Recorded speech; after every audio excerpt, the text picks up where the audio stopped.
I was just thinking about one of my favorite verses and want to encourage you with it. To rise like the eagle, you've got to see, think, and feed like the eagle.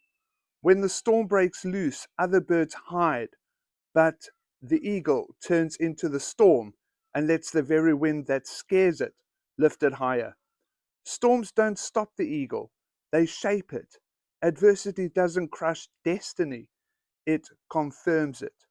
Your storm isn't a setback, it's your setup to soar. Waiting on the Lord isn't wasting time, it's warfare in stillness. It's standing in prayer and purity until heaven pours strength into your soul.